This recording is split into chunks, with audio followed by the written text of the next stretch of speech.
Boa noite a todos. Boa noite. Hoje, exatamente 6 de março de 2023, estamos nós reunidos para estudarmos a obra O que é o Espiritismo. Estamos já nos momentos finais, né?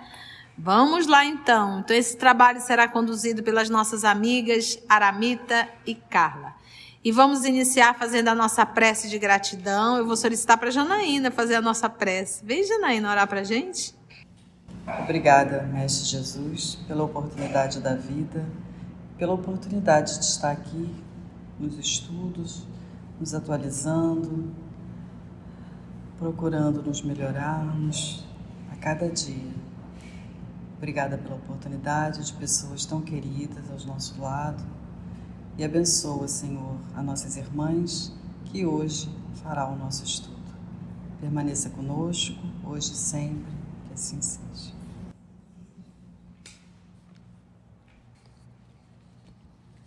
Estamos estudando as consequências do Espiritismo. Quais são as consequências? Para que serve o estudo do Espiritismo? A tia falou que está nos momentos finais, mas é igual a transição. Já vai, então demora uma... Então, a principal consequência já é a transformação moral, né?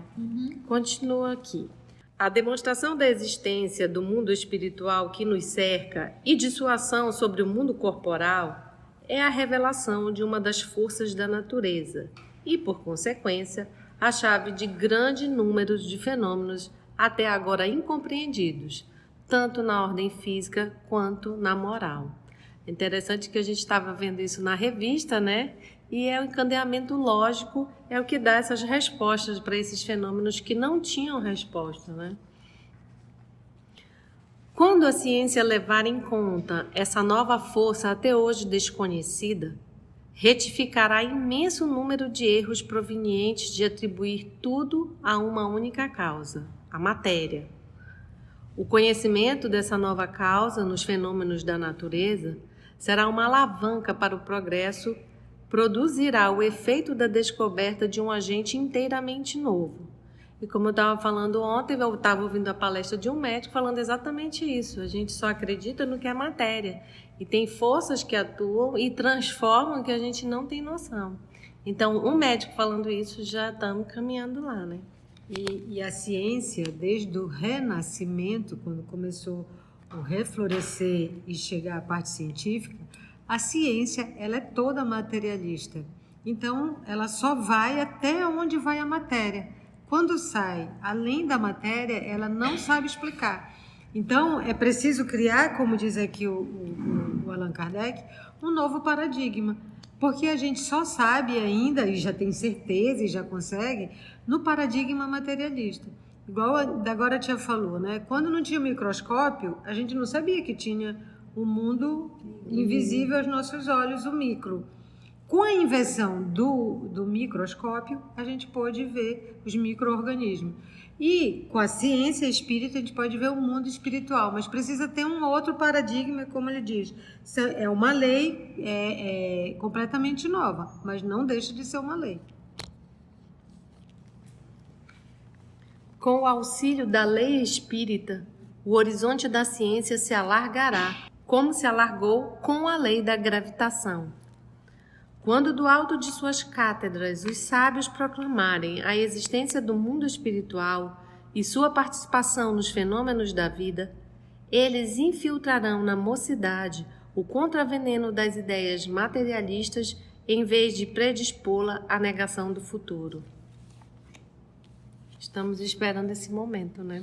Que a matéria já vai ser só A gente vai entender que a matéria é só material didático e o que importa é o espírito. Nas lições de filosofia clássica, os professores ensinam a existência da alma e seus atributos, segundo as diversas escolas, mas sem apresentar provas materiais. Não parece estranho que, quando se lhes fornece as provas que não tinham, eles as repilam e classifiquem de superstições? Então, parece assim que é tudo no mundo das ideias. No mundo das ideias, pode isso, pode aquilo. E na hora que se demonstra, diz, não, isso aí é do maravilhoso, do fantástico, do absurdo, vocês já viajaram demais. E é o que a gente vê acontecer, né? A gente vê muitos filósofos ateus, né? A gente consegue os cientistas, professores e etc. Não será isso mesmo que confessar a seus discípulos que eles lhe ensinam a existência da alma, mas que de tal fato não tem prova alguma? Quando um sábio emite uma hipótese sobre um ponto de ciência, procura com empenho e colhe com alegria tudo o que possa demonstrar a veracidade dessa hipótese. Como, pois, um professor de filosofia, cujo dever é provar a seus discípulos que eles têm uma alma, despreza os meios de lhes fornecer uma patente demonstração? 101. Suponhamos que os espíritos sejam incapazes de ensinar-nos alguma coisa além do que já sabemos ou do que por nós mesmos poderemos saber. Vê-se que só a demonstração da existência do mundo espiritual conduz forçosamente a uma revolução nas ideias. Ora, uma revolução nas ideias não pode deixar de produzir outra na ordem das coisas. É esta revolução que o Espiritismo prepara. E essa revolução, essa nova lei, como ele falou aqui atrás, é tão revolucionária a lei espírita como foi a lei da gravitação. Hoje, para a gente fala em lei da gravidade, parece uma coisa, é normal, né? Todo mundo sabe, Isaac Newton. Mas naquela época, ninguém sabia a teoria, por que a gente... por que a maçã cai, por que as coisas acontecem. E o Isaac Newton, ele propôs a lei da gravidade e, através dessa lei, muitas teorias na física puderam ser comprovadas e puderam se encaminhar. E muita coisa revolucionou na física, foi a teoria do Isaac Newton. Ele vai voltar aqui embaixo, falar de novo, então eu vou logo falar do Isaac Newton. O Isaac Newton, ele nasceu em 4 de janeiro de 1643 e desencarnou em 31 de março de 1727, aos 84 anos. Ele era matemático, físico, astrônomo, teólogo e autor inglês, descrito em seus dias como um filósofo natural. Um dos cientistas mais influentes de todos os tempos, formulou as leis do movimento e da gravitação universal que criaram o ponto de vista científico dominante até serem substituídas pela teoria da relatividade. Ou seja, toda a física e parte da matemática, até Einstein, foi pela lei de Newton. Ele costumava contar que se inspirou a formular sua teoria da gravitação assistindo à queda de uma maçã de uma árvore. E, como a gente sabe, tal como as leis espíritas, a lei da gravitação é uma lei universal, rege o universo. Lógico que a força da gravidade que tem aqui não é a mesma que tem na Lua, mas existe a gravitação em todo o universo. Interessante notar também que, como Kardec falou que a natureza não deu sua última palavra, depois de Newton vem Einstein e todas as outras teorias. Então, uma não exclui a outra. Né? 102. Os espíritos, porém, fazem mais que isso. Quer dizer, mais do que mostrar que existe a outra vida, né? Se as suas revelações são rodeadas de certas dificuldades, se elas exigem minuciosas precauções para se lhes comprovar a exatidão, não é menos real que os espíritos esclarecidos, quando sabemos interrogá-los e quando lhes é permitido, podem revelar-nos fatos ignorados, dar-nos a explicação do que não compreendemos e encaminhar-nos para um progresso mais rápido. É nisto, sobretudo, que o estudo sério e completo da ciência espírita é indispensável, a fim de só lhe pedir o que ela pode dar e do modo porque o pode fazer. Ultrapassando esses limites, é que nos expomos a ser enganados. Ou seja, perguntar sobre o que não é, sobre acontecimentos futuros, sobre datas, né? Ele diz que isso não adianta. E uma coisa que ele volta a falar aqui, estudo sério e completo. ele precisou ficar um tempo, né, alguns anos, observando as mesas, anotando, compilando o que entregaram para ele, para poder ele começar a lançar as obras. Então ele disse, precisa de um estudo sério e completo, e é indispensável, né, saber desse estudo para saber o que perguntar e o que solicitar dos espíritos. Perguntar bobagem, vai ouvir bobagem. 103. As menores causas podem produzir grandes efeitos. Assim como de um grãozinho pode brotar uma árvore imensa, a queda de um fruto fez descobrir a lei que rege os mundos. As rãs, saltando num prato, revelaram a potência galvânica. Também, do fenômeno vulgar das mesas girantes, saiu a prova da existência do mundo invisível. E desta, uma doutrina que em alguns anos fez a volta do mundo e pode regenerá-lo pela verificação da realidade da vida futura. Então, quando ele fala que a queda de um fruto, as menores causas, né, podem produzir grandes efeitos, quando ele fala a queda de um fruto, a lei que rege os mundos, ele está falando da lei da gravidade. E a rã saltando no prato revela a potência galvânica. Ele está se referindo a Luigi Galvani, que nasceu em 9 de novembro de 1737 e desencarnou em 4 de dezembro de 1798, aos 61 anos. Era um médico, investigador, físico e filósofo italiano. É atribuída a Galvani a descoberta da bioeletricidade. A partir dos estudos em coxas de rãs, descobriu que músculos e células nervosas eram capazes de produzir eletricidade, que ficou conhecida como eletricidade galvânica.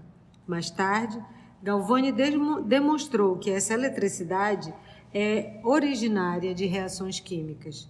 Ou seja, ele comprovou que reações químicas também são capazes de produzir energia, porque a rã, mesmo ainda já morta, ela conseguia fazer as contrações nas suas pernas.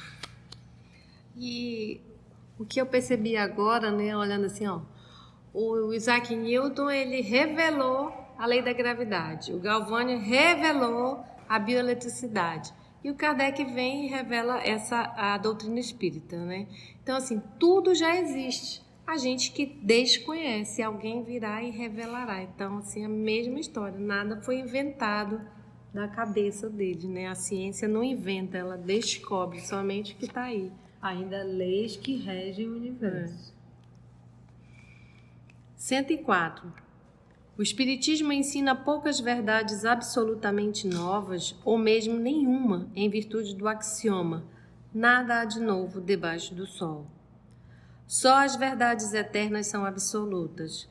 As que o Espiritismo prega, sendo fundadas sobre leis naturais, existiram de todos os tempos, pelo que encontraremos, em todas as épocas, esses germes que, mediante estudo mais completo e mais atentas observações, conseguiram desenvolver. As verdades ensinadas pelo Espiritismo são antes consequências que descobertas. O Espiritismo não descobriu nem inventou os espíritos, como não descobriu o mundo espiritual, no qual se acreditou em todos os tempos.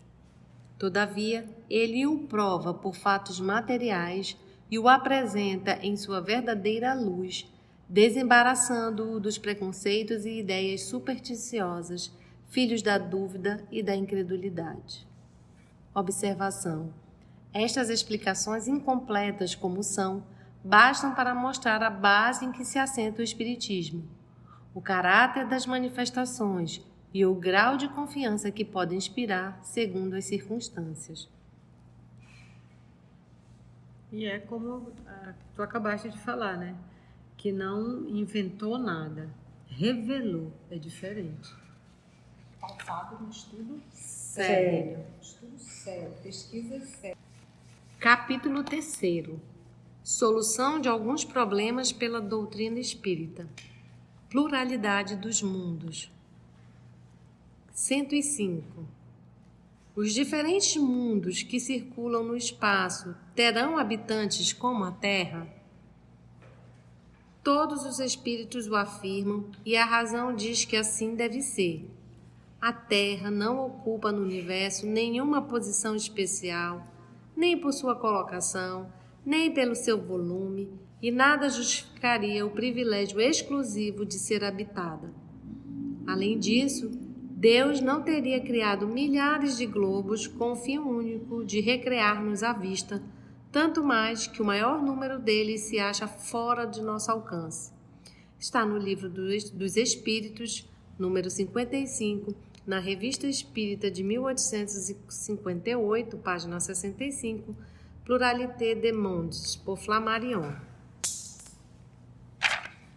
Ou seja, o universo não foi criado para nos recrear, para só ficar, a gente olhar.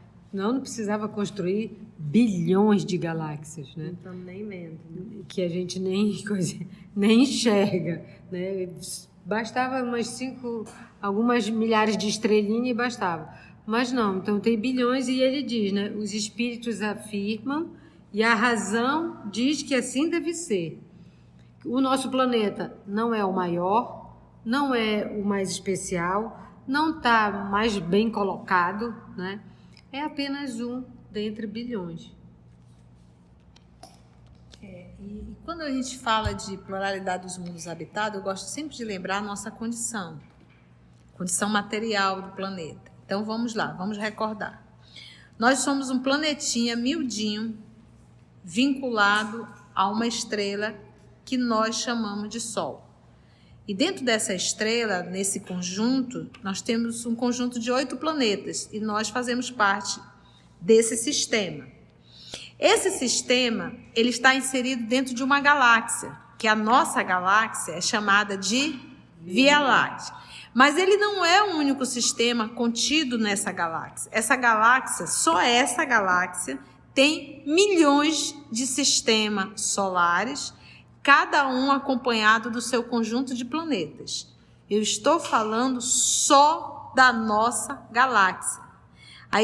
A única galáxia que existe é a nossa? Não. Existem outras e outras e outras e outras tantas infinitas galáxias, acompanhado dos seus conjuntos de planetas, conjunto de sistemas solares, fora as nebulosas, que é essa mãe criadora das partículas aí nessa matéria desse cosmos.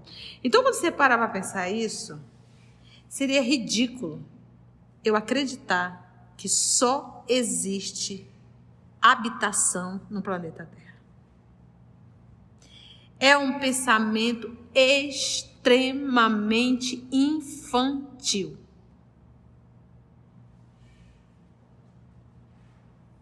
Então, mas já foram lá e não viram. Você já ouviu falar em dimensão?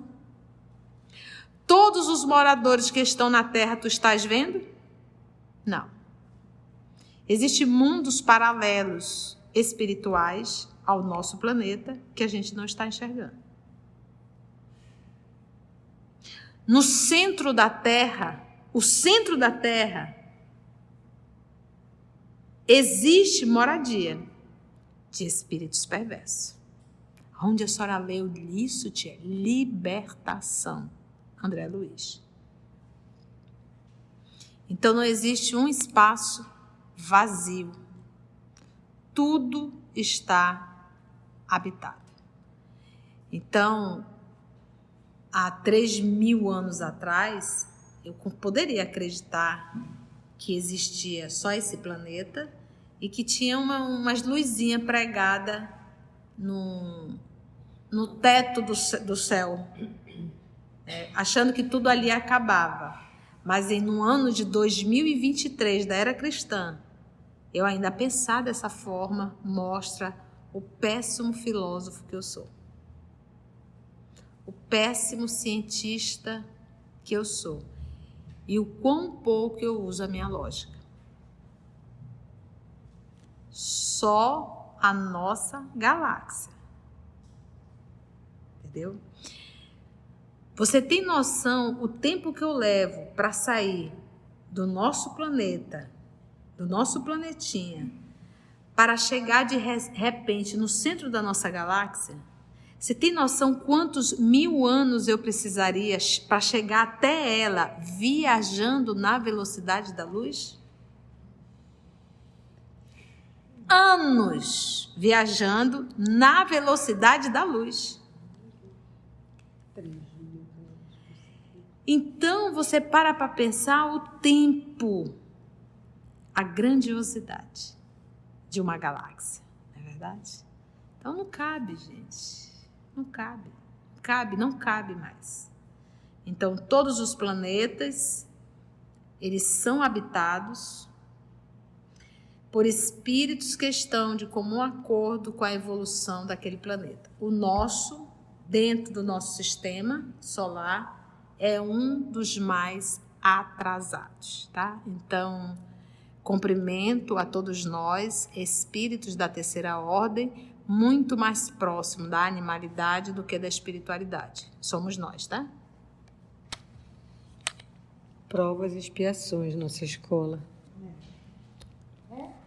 Por isso é natural que a gente ainda ache que somos os únicos no universo, né? Que ainda estamos saindo dos embriões. É a criança dentro do ventre materno, tendo a certeza que o mundo é o ventre materno, que fora do ventre materno não existe vida. Existe vida depois do parto? Existe vida depois do parto? Mais ou menos assim, né?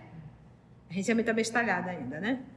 Bora lá. E olha que eu estava estudando com meu filho, tem uns anos atrás, e ele estava na terceira série do ensino fundamental, é do primário ainda, do ensino fundamental, e está lá no livro da terceira série, falando da Lua, da Terra, dos planetas, das galáxias, os bilhões de galáxias. Gente, isso é fantástico, está na terceira série, e a gente vem revisar isso tudo de novo depois, porque parece assim que entra pelo um ouvido e sai pelo outro, e a gente não tem noção dessa grandeza do que é uma galáxia, milhares de planetas, bilhões de galáxias. Meu Deus, faz a conta, não dá mais nem na calculadora. E que a gente começa a ver isso criança ainda, né? E o nosso sistema solar é um dos menores. O nosso Sol caiu de estrela de 5ª categoria para chamar a estrela anã. Não é categoria, é grandeza. Grandeza. Estrela de 5ª grandeza para estrela anã. Não sei o que é pior. A gente fala assim, no nosso, a anã é a maior.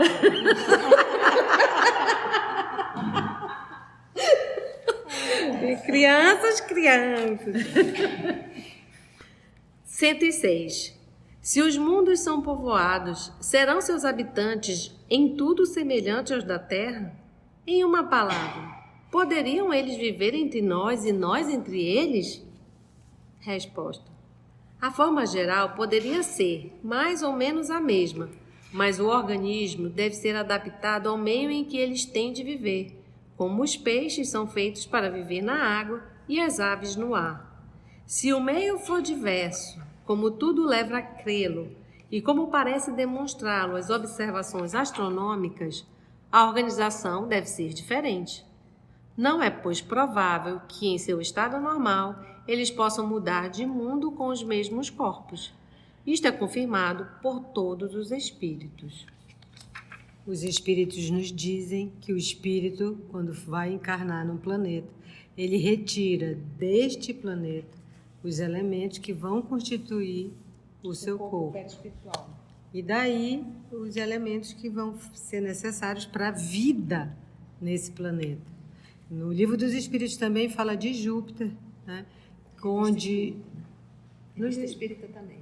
Na Revista Espírita, no Livro dos Espíritos, fala que Júpiter é um planeta mais adiantado que nós, que os corpos são menos perecíveis que os nossos. Então, cada planeta, como ele diz aqui, tem a sua constituição que é propícia para os moradores deste planeta. A gente pode falar de renúncia, né, Aramita?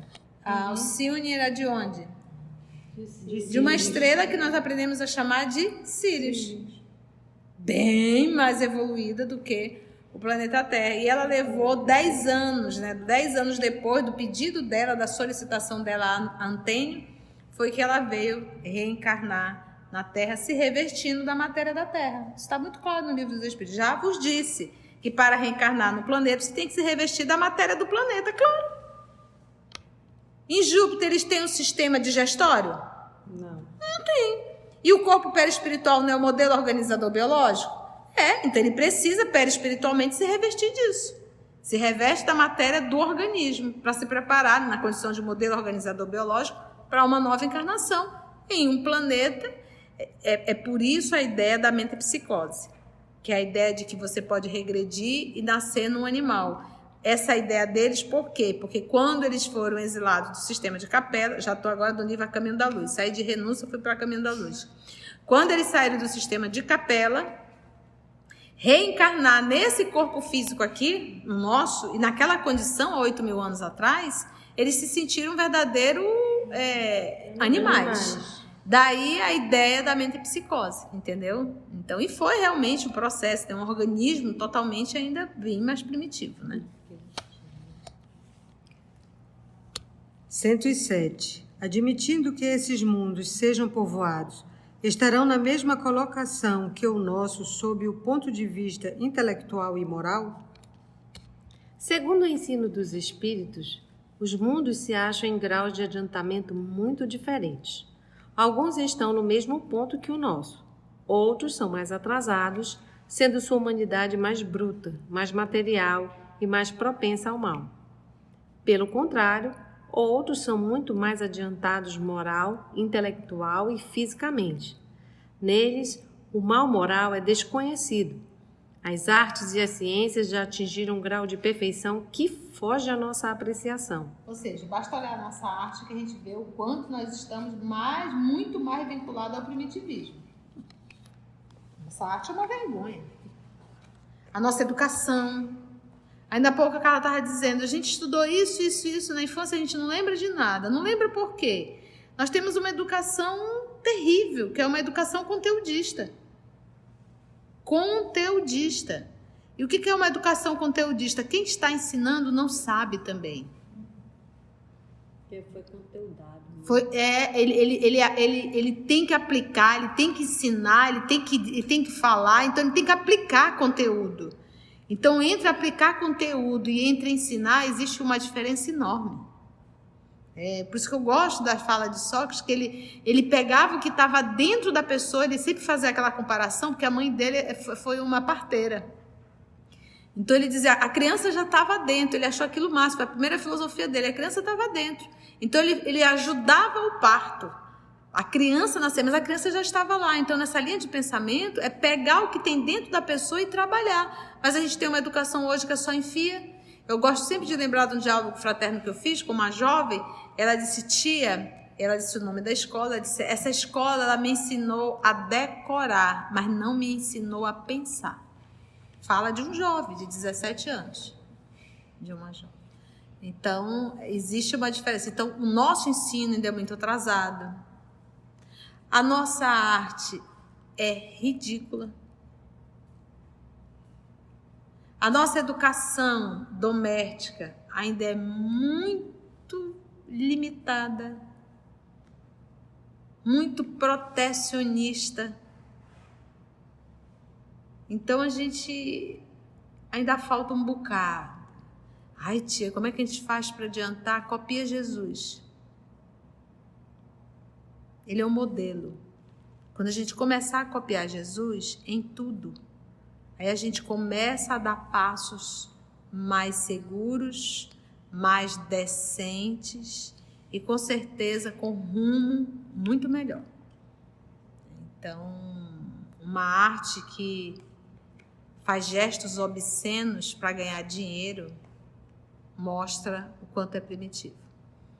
Uma educação que está preocupada em conteúdo e não em realmente ensinar o outro a pensar, isso mostra o quanto é. Uma educação doméstica em que a gente se preocupa apenas com nota 10 e com um certificado para ter bastante dinheiro, isso mostra o quanto ainda estamos em passos vacilantes, né? Você consegue imaginar Jesus olhando para onde e dizendo, que nota tu tirou? Tem que tirar 10.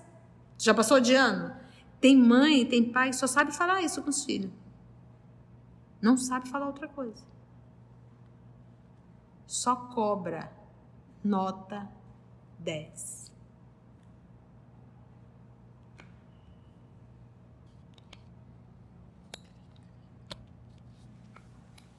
A organização física menos material não está sujeita aos sofrimentos, moléstias e enfermidades.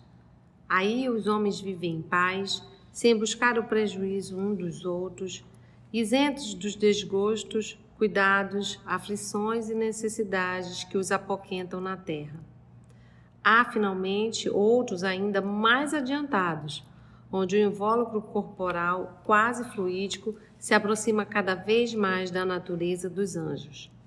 Na série progressiva dos mundos, o nosso nem ocupa o primeiro nem o último lugar, mas é um dos mais materializados e atrasados. Revista Espírita, 1858, páginas 67, 108, 223. Idem na de 1860, páginas 318 e 320. O Evangelho segundo o Espiritismo, capítulo 3.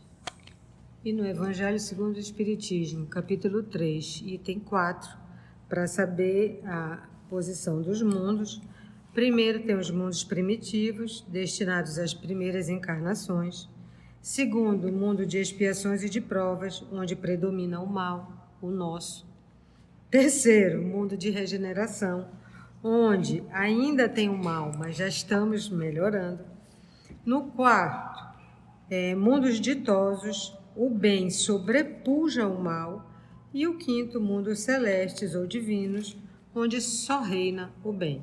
Então, não estamos nem para trás e nem muito para frente. Acabamos de sair do primitivismo. E é bom a gente sempre falar, nesse processo de evolução dos planetas, os planetas, eles também são solidários. Ninguém está isolado, determinado que ficará eternamente nesse planeta, não. Quando nós falamos que os planetas são solidários, se eu, Maria da Conceição, ou se qualquer um aqui de nós, ou qualquer um que esteja ouvindo, se fizer um esforço muito grande de sacrifício para superar o egoísmo e o orgulho, porque a nossa luta é contra o egoísmo e o orgulho. Se nós conseguirmos, fazendo um esforço enorme, superar olha, a Conceição não tem nada mais que aprender aqui na Terra. As lições dela estão em um outro nível que na Terra ela não tem mais o que aprender. Então, nós não somos obrigados a permanecer numa série que nós não temos, já aprendemos tudo nessa série. E aí, o que acontece? Essa minha encarnação ela é deslocada para um novo planeta, que vai estar de comum acordo com a minha evolução. Então, ninguém está determinado a permanecer num planeta. Por isso que os planetas são solidários. Nós podemos sim mudar de planeta conforme o meu grau de evolução. Ou seja, se nós estamos aqui na Terra, todos nós, inclusive eu que vos falo, ou qualquer sacerdote, ou qualquer irmão budista, seja lá o que for, é um espírito da terceira ordem, carregado de paixões. Então, nós estamos todos aqui em luta íntima. É isso que a gente tem que entender. Logo, eu não posso idolatrar ninguém. Logo, eu não posso olhar para alguém achando que a pessoa é evoluída. Não é. Estamos em luta. E Deus não erra. Se cá estamos, é porque somos espíritos da terceira ordem. Rebeldes. Rebeldes ali. E assim, finalizamos o estudo de hoje, desse item também.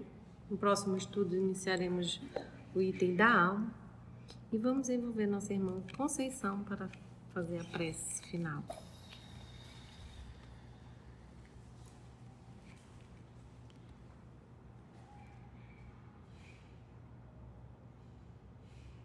Senhor Jesus,